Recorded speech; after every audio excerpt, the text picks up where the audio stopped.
Bem, então vamos dar início às atividades doutrinárias com este tema, a tragédia aérea da Chapecoense em Medellín. Então, como vocês já tiveram a oportunidade de ler e de acompanhar nos noticiários, essa tragédia, ela tocou a todos nós brasileiros, mas a todos mundialmente. Por quê? Porque era um grupo de jovens, promissores e desportistas. Então, ao redor do esporte, todos os povos se unem, a tal ponto que nas Olimpíadas, durante a guerra, houve interrupção da guerra, da Segunda Guerra Mundial, para se efetuarem as Olimpíadas. Então a gente vê como que há uma impactação das pessoas diante do esporte. E nós nos perguntamos, qual a finalidade? Porque tudo tem uma finalidade útil, mas qual a finalidade de serem reunidos jovens promissores no mesmo objeto de locomoção, no caso um avião, e todos serem acometidos dessa tragédia, uns com a morte, os 71, e outros com uma tragédia pessoal, embora ainda vivos esses 5 que sobreviveram. Como que a gente pode entender essa situação, a tal ponto que a equipe estava indo para disputar uma final? Então eles estavam motivados por um motivo nobre, por um motivo alegre, por um motivo de trabalho, e que isto também acompanha-os durante estes momentos de alegria, de preocupação, de tensão, mas com uma chance de saírem vitoriosos. Então, também isso contribui para que o ambiente entre os meninos, os jogadores, os jornalistas, tivesse um clima bom. Então, o que se passou a tal ponto? Como podemos entender que jovens cheios de vida, cheios de planos, motivados para voltarem com a taça, de repente se deparam com uma tragédia? Como aceitar tamanha dor? Como compreender um Deus infinitamente bom e justo, como nós assim o compreendemos, e como assim Deus é infinitamente bom e justo, se nós, diante deste anúncio de uma vitória ou de uma disputa, resulta nessa tragédia? Nós precisamos buscar entender como ocorrem essas tragédias. Por quê?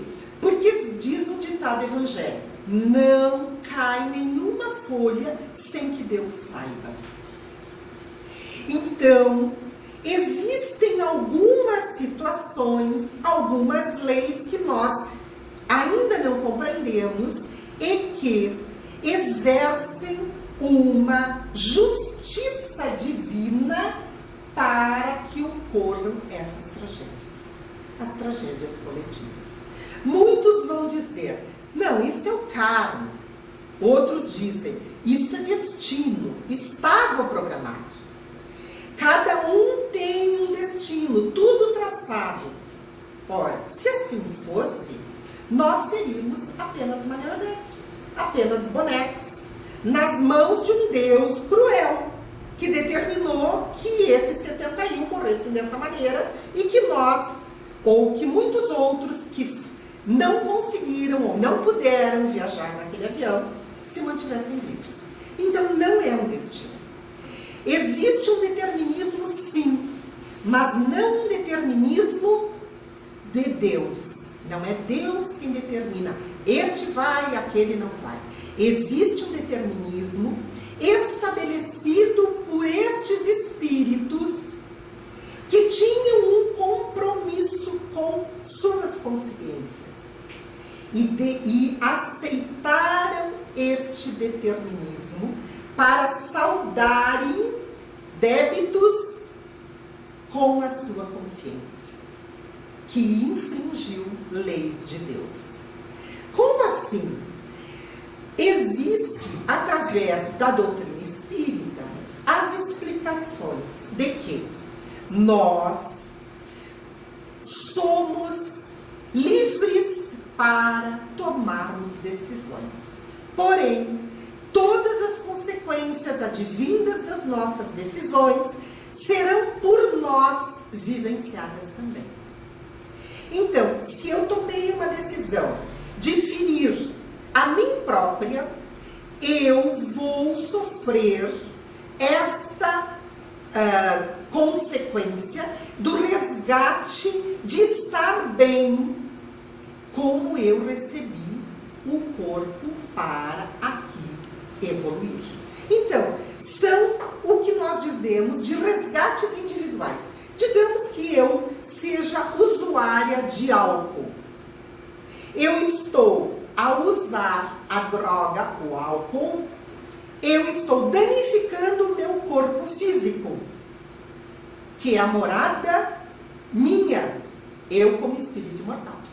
Então eu ganhei um corpo saudável e ao utilizar o álcool eu danifico o fígado, ou eu danifico o pâncreas, ou eu danifico outros órgãos.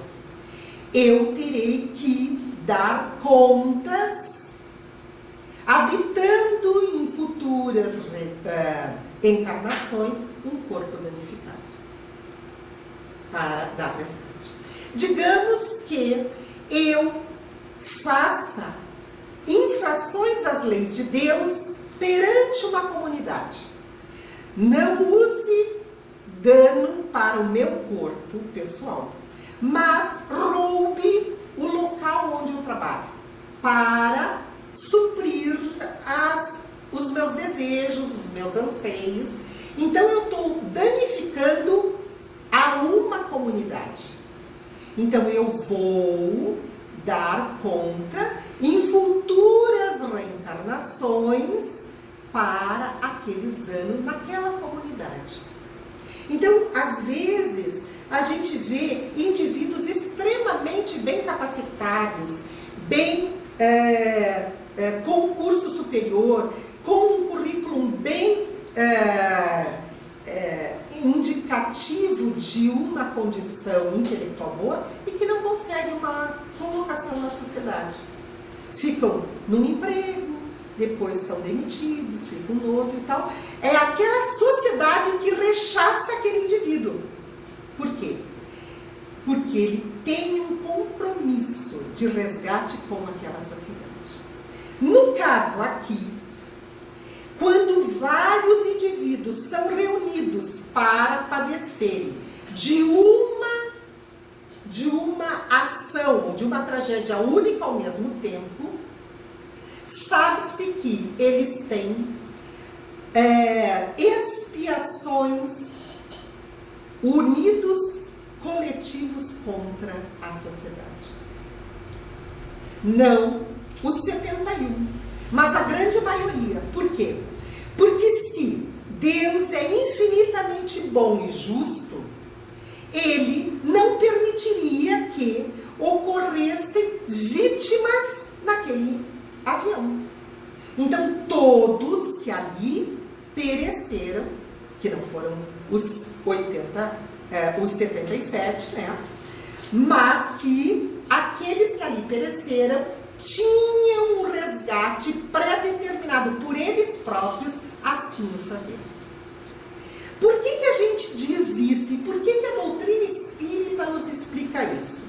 Porque quando nós estamos aqui encarnados, nós temos uma visão do mundo, da vida, dos nossos corpos, dos nossos desejos, da nossa aquisição. Nós buscamos aquilo que condiz com a nossa condição moral. A nossa condição moral ainda é de espíritos imperfeitos. Espíritos imperfeitos ainda necessitam desta condição da matéria. Então, a matéria imprime uma condição muito grave sobre os espíritos imperfeitos. Então, nós ainda precisamos ter, tocar, ver, sentir. Não precisamos só saber. Nós necessitamos mais. Então, nós temos uma visão e um comportamento do mundo. Porém, quando a gente chega no mundo espiritual, a nossa visão é outra. Nós, em primeiro lugar, não temos mais que correr atrás da sobrevivência, porque a gente lá sabe que não morre. Aqui a gente tem ainda dúvida, será que eu vou sobreviver depois da morte do corpo? Porém, lá a gente vai estar sem o corpo físico e vivo. Então a gente não tem mais dúvida. E a gente tem a cobrança individual do que devia ter feito e não fez. E quando a gente faz coisa errada, a gente pede, implora para voltar e refazer a coisa certa. Por quê? Porque não é Pedro, Paulo que está lá nos acusando. É a nossa consciência. A gente não consegue dizer, sai da minha cabeça que eu não quero mais pensar. Somos nós a nos cobrar. E Kardec, então, já nos diz, na questão 991 de O Livro dos Espíritos, ele vai fazer o questionamento. Qual é a consequência do arrependimento no estado espiritual? Quando lá nós estivermos, e os benfeitores dizem, o desejo de uma nova encarnação para se purificar, para acertar, para refazer. E eles vão mais além.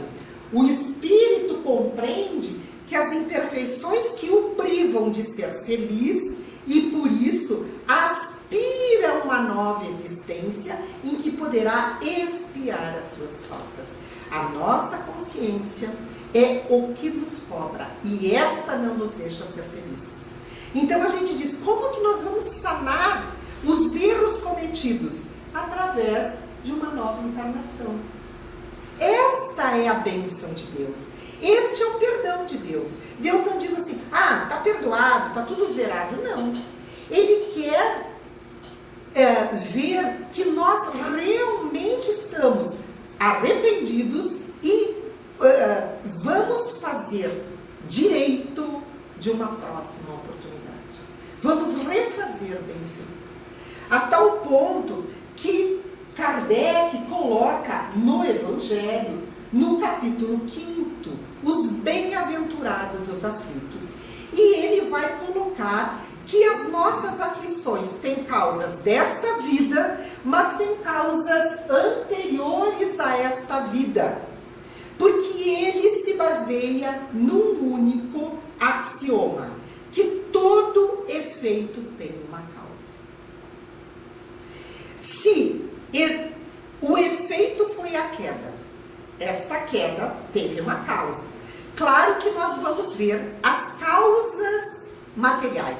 A falta do combustível, o excesso de confiança do piloto. São várias causas que confluíram para que desse o acidente. E a gente vai dizer, mas essa aeronave também viajava assim com a equipe da Argentina, com a equipe de não sei quem, com a equipe de não sei quem. Por que caiu com essa equipe?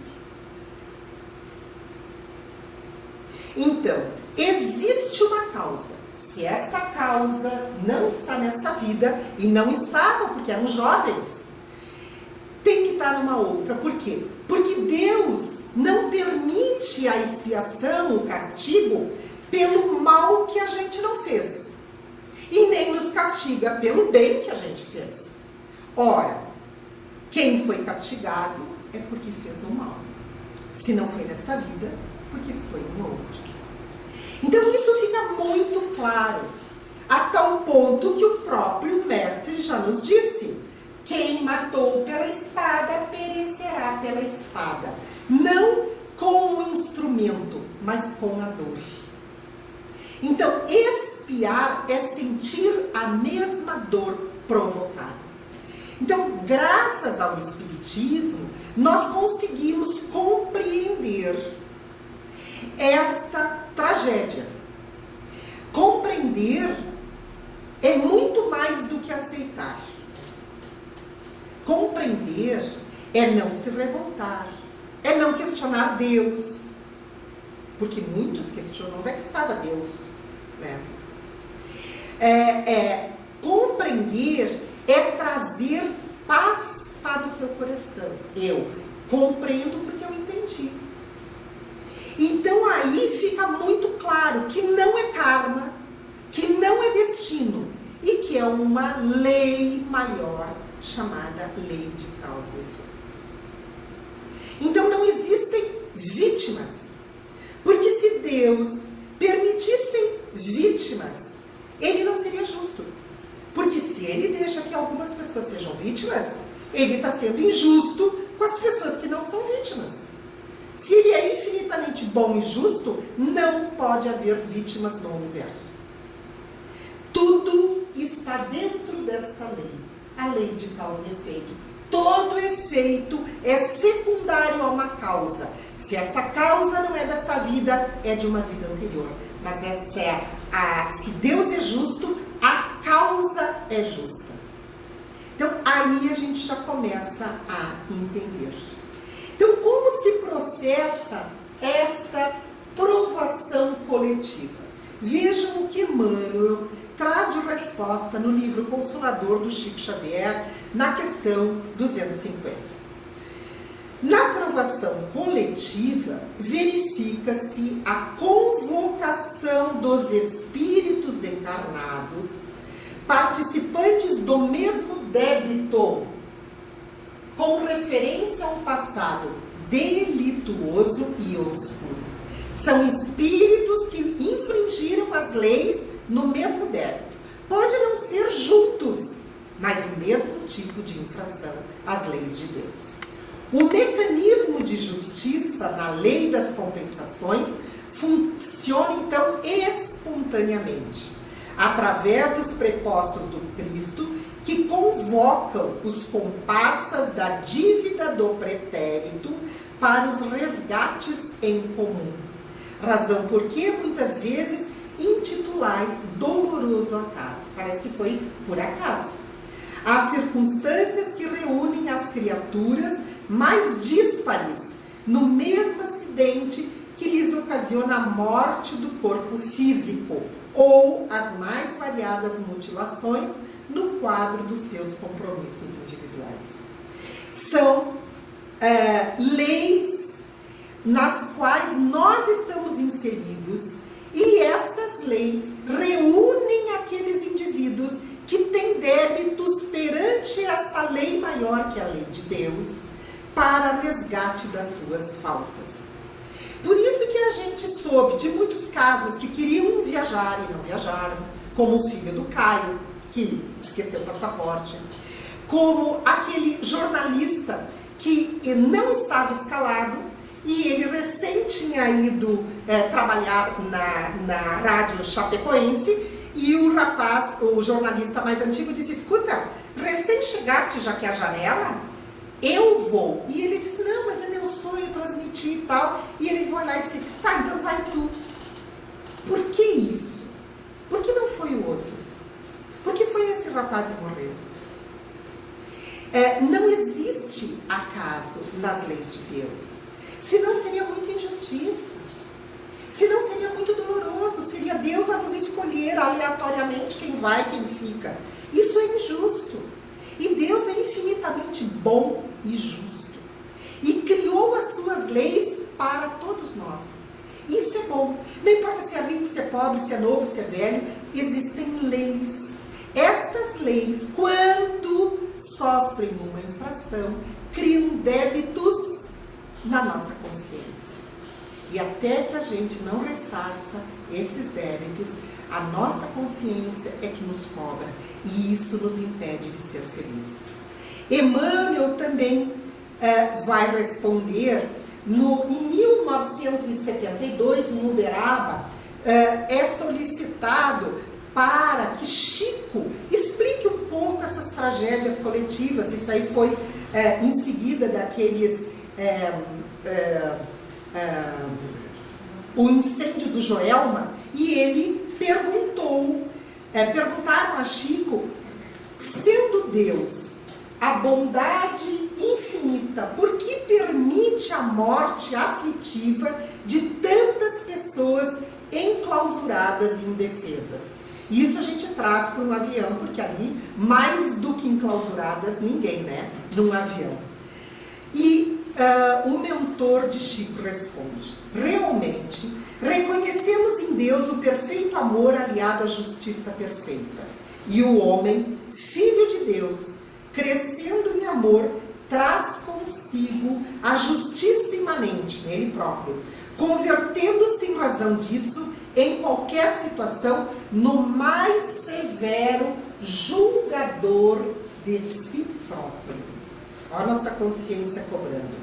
Quando retornamos da Terra para o mundo espiritual, conscientizados nas responsabilidades próprias, operamos o levantamento dos nossos débitos passados e rogamos os meios precisos a fim de resgatá-los devidamente. A gente quer ser feliz, então a gente vai ver o que errou para tentar sanar. E o benfeitor continua: é assim que muitas vezes renascemos no planeta em grupos compromissados para a redenção múltipla. E aí a gente vai ver o Joelma, a Boate Kiss, o Circo de Niterói, a tragédia da Chapecoense. São tragédias coletivas. O tsunami lá na Indonésia. E o benfeitor continua: invasores e laqueados pela própria ambição, que esmagávamos coletividades na volúpia do sangue, tornamos a terra com encargos diferentes, mas em regime de encontro marcado para a desencarnação conjunta em acidentes públicos. Exploradores da comunidade, quando lhe exauríamos as forças em proveito pessoal, pedimos a volta ao corpo denso para facearmos unidos o ápice de epidemias arrasadoras. A gripe espanhola, né, que matou milhares de pessoas.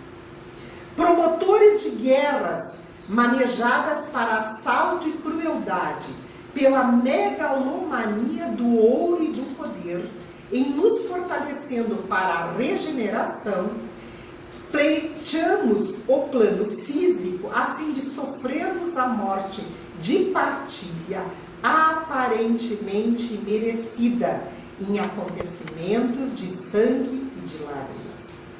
Corsários que ateávamos fogo a embarcações e cidades, na conquista de presas fáceis, em nos observando no além com os problemas de culpa.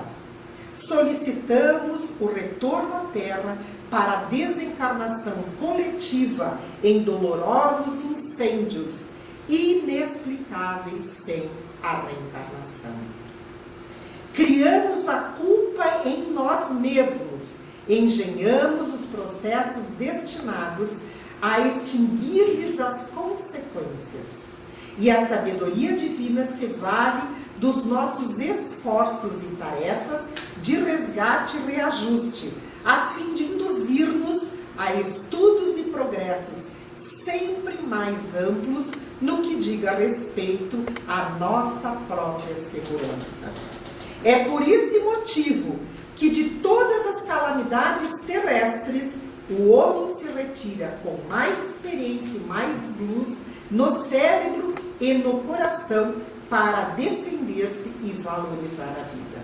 Aqueles que partem nesses trágicos acidentes, onde são envolvidos grande número de pessoas, eles saem daqui de uma maneira muito dolorida, porém, resgatados nas suas faltas e brilhando a sua luz, muito mais do que quando aqui chegaram. Porque resgataram de uma forma muito grave, de uma saída brusca da encarnação, os erros do seu passado delituoso. E isso é muito importante, porque daí a gente não vai mais questionar Deus, não vai mais brigar, não vai mais ter revolta. A gente vai orar, porque eles já resgataram parte dos seus débitos. E nós? Sabemos nós do que temos pela frente? O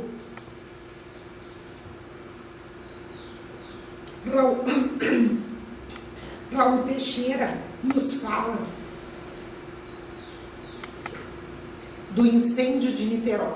Raul Teixeira é um orador espírita, morador da cidade de Niterói.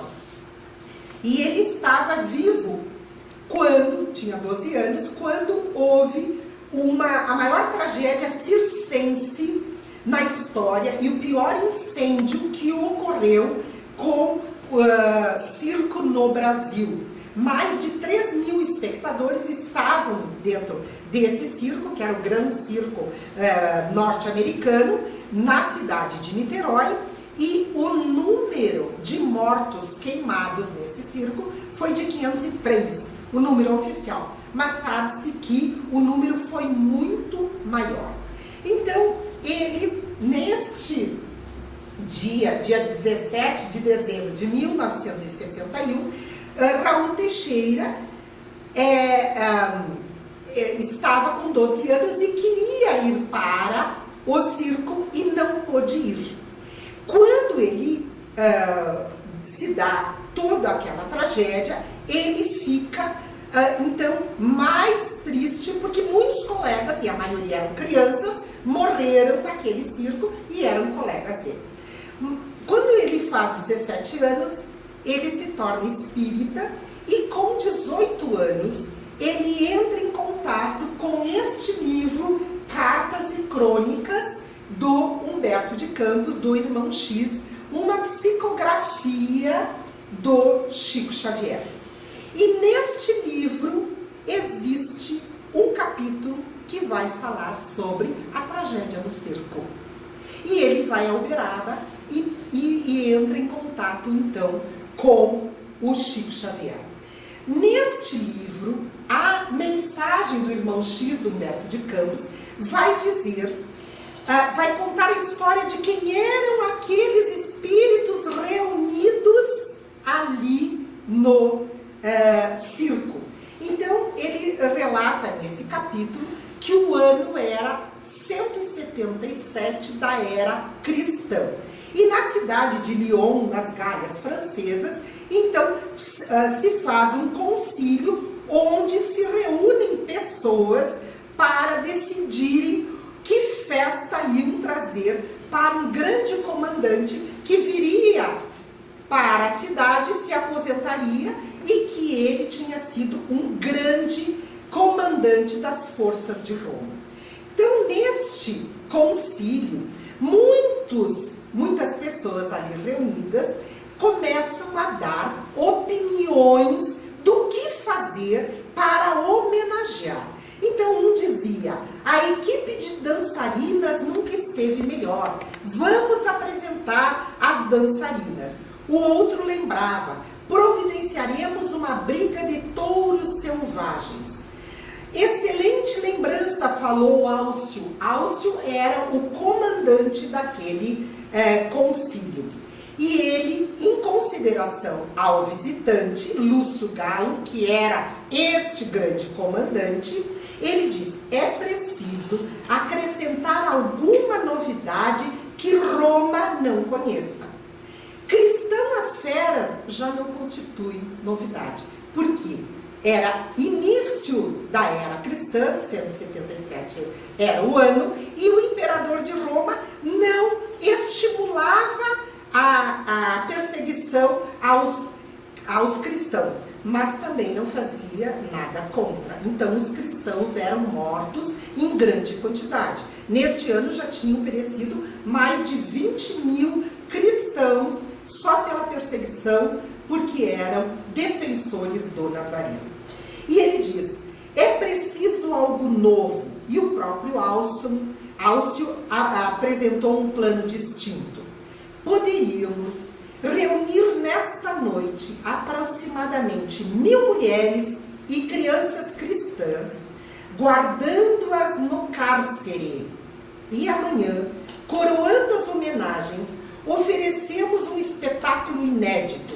Nós as colocaremos na arena molhada, com resina inflamável e devidamente cercada de farpas embebidas em óleo, deixando apenas passagem para os mais fortes.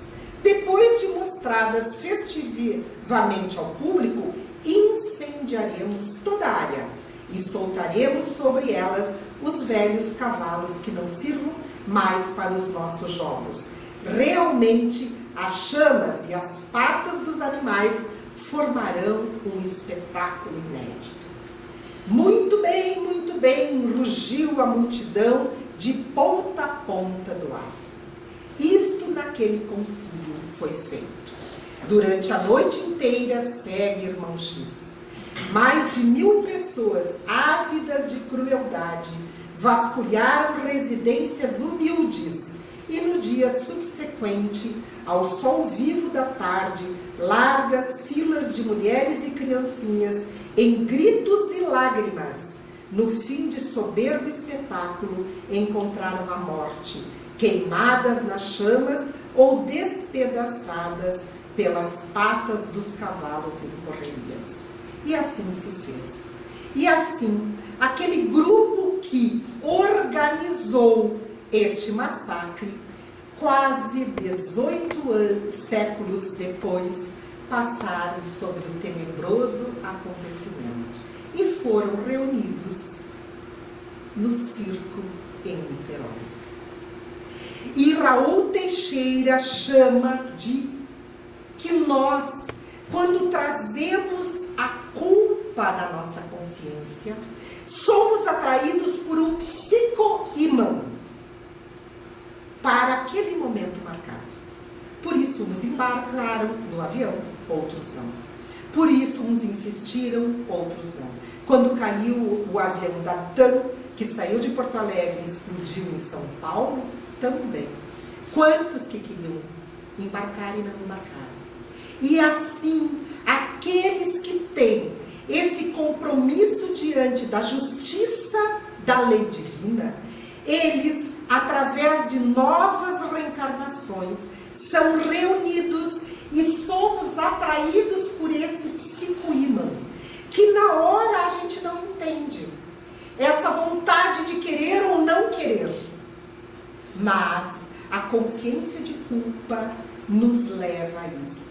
E Raul Teixeira diz mais, nesse excelente DVD, que não existe no YouTube, mas que existe na Federação Espírita do Paraná, que ele fez essa palestra dia 14 de setembro de 2007, falando da tragédia do avião da TAM.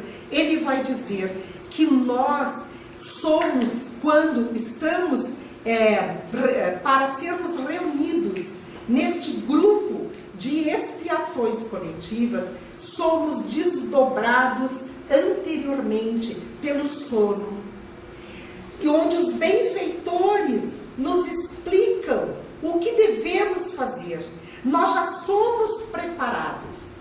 Assim, a nossa previdência divina, com a sua presciência, aparelha circunstâncias para congregar aqueles que assumiram tais resgates aflitivos.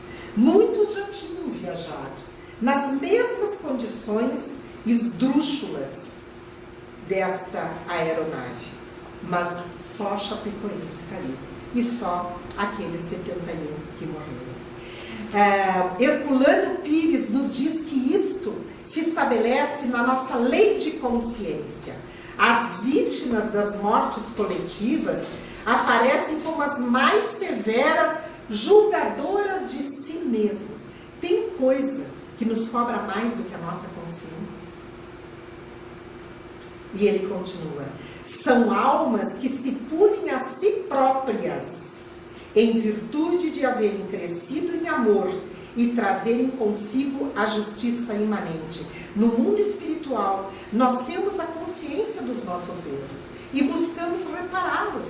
Crescemos em amor, queremos reparar o mal que fizemos a essas ou aquelas criaturas. E aí nos determinamos. Aí o determinismo é espiritual e não divino. Nós nos determinamos a desencarnarmos desta maneira trágica. Se no passado erraram esses espíritos, agora surgem como heroínas do amor no sacrifício reparador. Se essas almas erraram, agora são heróis e heroínas. Para nós, e nunca eles foram tão reverenciados, tão aclamados, tão verdadeiramente receberam tantas vibrações ao redor de todo mundo, como essa turma da Chapecoense. No Livro dos Espíritos, Kardec vai deixar um capítulo inteiro sobre as explicações dos flagelos destruidores, das questões 737 até a 741. E nós retiramos algumas delas que achamos necessárias a sua explanação hoje. Uma das questões: qual a finalidade de Deus ferir a humanidade com flagelos destruidores? E a resposta condensada que os espíritos nos dão. Os espíritos responderam a Kardec que fatos como estes fazem com que a humanidade avance mais depressa. Destruições como essas são necessárias para que se processe a regeneração moral dos espíritos. Em cada existência terrena, os espíritos buscam um novo aperfeiçoamento. Não se pode julgar um fato tão infeliz como esse do ponto de vista pessoal terreno. Essas ocorrências seriam oportunidades divinas para a produção de uma ordem moral melhor. O que levaria séculos se realiza num curto espaço temporal. Então, aquilo que para muitos levaria grande soma de tempo, ele, o próprio espírito, prefere. Eu prefiro uma correção mais dolorida e curta do que durante muitos séculos eu carregar aquela dor na minha consciência. Tenho certeza que muitos de nós aqui preferiríamos isso. Quando os médicos nos solicitam, o tratamento é longo por comprimido ou é único por uma injeção. Muitos de nós preferimos a dor da injeção, que é única, do que a continuidade da medicação oral. Outra questão: não haveria outro meio para melhorar a humanidade? Kardec pergunta aos benfeitores. Deus emprega vários meios para melhorar a humanidade. Cada filho de Deus tem condições de progredir ao bem e ao mal pelo desenvolvimento do seu conhecimento. Quando nós reencarnamos e nós fazemos um projeto reencarnatório, um programa reencarnatório, nos são colocadas as nossas opções, sempre com opções de êxito. Ninguém reencarna sem condições de êxito. Às vezes a gente pode até estacionar, mas nós viemos para cá com a condição de sairmos vitoriosos, mas de acordo com cada um do nosso conhecimento. Então Deus nos dá essa liberdade também de querermos resgatar dolorosamente as faltas que dolorosamente causamos aos outros. O homem, porém, não aproveita esses outros meios que Deus nos dá.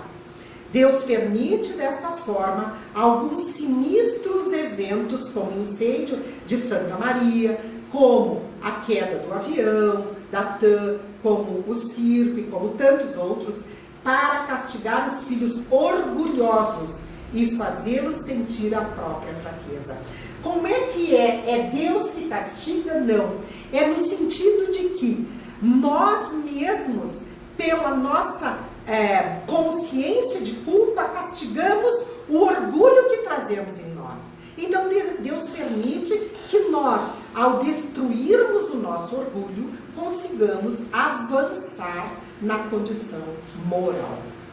Não haveria um grupo de de homens de bem que estaria entre os que deveriam morrer? De repente, assim, nem todos estavam envolvidos. E olhem, as respostas condensadas. A vida corporal é nada diante da grandeza da vida espiritual. Um século no mundo terreno é como um relâmpago na eternidade. Os sofrimentos que duram alguns dos nossos meses ou dias, nada são. O mundo real é constituído dos espíritos que pré-existem e sobrevivem aqui ao mundo físico, ao mundo material. Os homens são filhos de Deus, os corpos são apenas os seus instrumentos de vivência na Terra. Perdem os corpos como se fossem uniformes, estragados dos soldados nas guerras de que participam. O general, Deus, se preocupa muito mais conosco, espíritos, do que com os nossos corpos. Então, o que perece dentro dessas tragédias coletivas é o corpo físico. O espírito sai muito melhor do que quando aqui veio. Os que morreram nesse acidente não são vítimas da falta de combustível, vítimas da condição dessa aeronave. A vida terrena é muito insignificante diante do infinito. As vítimas que agora comovem o mundo terão vida após essa vida e ganharão a oportunidade de voltarem à Terra com larga compensação para os seus sofrimentos, se souberem suportá-los sem lamentar. Porque como nós não queríamos que eles partissem, eles também. Muitos deles se revoltaram por terem partido assim. E não têm a consciência plena do seu propósito reencarnatório, do seu planejamento reencarnatório. E muitos lá se lamentam, se revoltam. Então são trazidos mais próximos à Terra para receberem as nossas orações, as nossas vibrações, os nossos esclarecimentos nas reuniões mediúnicas, nas palestras doutrinárias. E isso os fazem compreender que não eram vítimas. Que onde se leem vítimas aqui eram indivíduos comprometidos com as leis de Deus. E quem nos dá isso é o próprio Jesus. Quando ele nos diz, como está em Lucas, no capítulo 13, de 1 a 15, versículos de 1 a 15, ele diz que ódios e tragédias sempre nos cercam, porque não existem vítimas, e porque eles não são piores do que nós. Nós não sabemos o que temos ainda pela frente. Nós não sabemos os nossos débitos, nós não sabemos as nossas falhas, os nossos planejamentos reencarnatórios. Então, o próprio Jesus vai nos dizer: pensais que esses galileus eram mais pecadores do que todos os outros por terem padecido essas coisas? Não eram, eu vou-lo afirmo, se porém não vos arrependerdes, todos igualmente perecereis. E ele continua: ou pensais que aqueles 18 sobre os quais desabou a torre de Siloé e os matou, eram mais culpados que todos os outros habitantes de Jerusalém? Não eram, eu vou-lo afirmo. Mas se não vos arrependerdes, todos igualmente perecereis. O que Jesus está nos chamando a atenção aqui? Jesus está fazendo uma advertência, que os galileus mortos ali, até porque estavam seguindo as suas orientações, ou porque a torre de Siloé matou 18 numa tragédia também quando caiu, Jesus estava nos dizendo que as desgraças são necessárias também para resgatarem a falta daqueles que se arrependeram. E ele diz mais: se não vos arrependerdes, todos igualmente perecereis.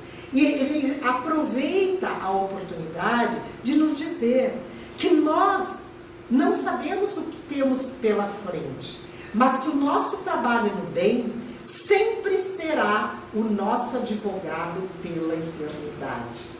Então, trabalharmos no bem enquanto aqui estivermos, nós vamos atenuando as nossas faltas e também atenuando os nossos resgates. Os espíritos superiores possuem um conhecimento prévio e eles já se organizam.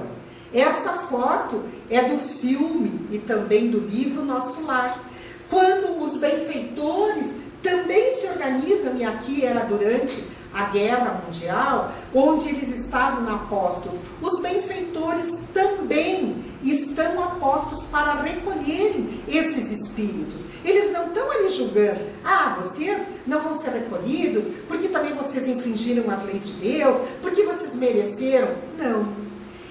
Os benfeitores não nos julgam. Nós, espíritos imperfeitos, ainda nos julgamos e apontamos os dedos. Eles não. Eles estão, por orientação do Mestre, auxiliando a todos. Outro questionamento. Este acidente possui alguma utilidade pelos males que ocasionou? Sabemos que tudo tem uma finalidade útil. O que vai restar desta tragédia? Ora, a gente sempre sabe que acidentes aéreos estimulam a segurança aérea, as investigações. A gente viu no caso da Boate Kiss também quantas proibições do limite máximo que nós tivemos no seminário do Haroldo. As pessoas queriam estar presentes. Ali nós tínhamos um limite de 580 pessoas e não podíamos colocar mais. Nós sabemos que tudo tem uma finalidade útil e que esses espíritos também aceitaram desencarnarem desta maneira para justamente chamarem a atenção destas aeronaves do jeito que se utilizam. Então, sim, algumas vezes esses flagelos coletivos podem mudar o estado de uma região, mas o bem que disso resulta só será percebido pelas gerações futuras. Nós ainda carregaremos a dor da perda física desses nossos amigos, desses nossos companheiros, de todas as tragédias que nós acompanhamos na nossa vida. Mas nas futuras gerações se verificarão as consequências em benefício para a humanidade destes acidentes. Outro questionamento. Esse acidente seria uma prova moral para os que morreram? É uma prova para os homens exercitarem a paciência e a resignação perante a vontade de Deus. A vontade é que nós venhamos a cumprir as suas leis. Não é a vontade de castigar. Deus criou leis que são perfeitas e imutáveis para o universo. Não é para o planeta Terra, não é para o planeta Júpiter, não é para outra galáxia, não é para o universo. E estas leis têm que ser obedecidas. Então, aqueles que aceitam com paciência e resignação, então esses sim serão elevados na sua condição moral. Além do que, permite também que sejam desenvolvidos os sentimentos de abnegação, de solidariedade, de desinteresse próprio, de amor ao próximo. Quantas homenagens, quantas vibrações, quantas orações nós vimos nessa tragédia. Quantas cidades se iluminaram, quantos campos se iluminaram justamente para agradecer. Agradecer a esses que desencarnaram desta maneira, mas que levaram o sentimento de cada um de nós, porque todos nos abalamos. Com certeza, todos nos abalamos. Mas quando a gente compreende que isso fazia parte de um resgate individual, com certeza, resgate coletivo da grande maioria também, mas que esta gratidão que nos torna mais fraternos. A gente via que o maior time do mundo era o da Chapecoense, que era um time pequeno, e que de um dia para o outro já estava com 30 mil sócios, que passou de 9 mil para 30 mil, e depois 50 mil, e todo mundo vestindo a camiseta. E esses espetáculos lá no Couto Pereira, em Curitiba, onde seria o jogo da vinda do título da Sul-Americana. Então, isso tudo movimenta em nós aquelas energias boas, as nossas emoções de solidariedade, de fraternidade, onde nós paramos para refletir que a vida é curta, refletir, como disse o Haroldo, nós agimos como se fôssemos habitantes, nós somos viajantes. Achei linda. E por isso faço a referência dessa frase. Nós somos viajantes, nós não somos habitantes daqui. Nós iremos partir e nos apegamos tanto. Então surgem esses eventos até para que a gente faça essa reflexão. E o próprio Allan Kardec vai nos dizer: aquele que não reparar seus erros nesta vida, por impossibilidade ou má vontade, se encontrará numa existência posterior em contato com as mesmas que tiveram, do que se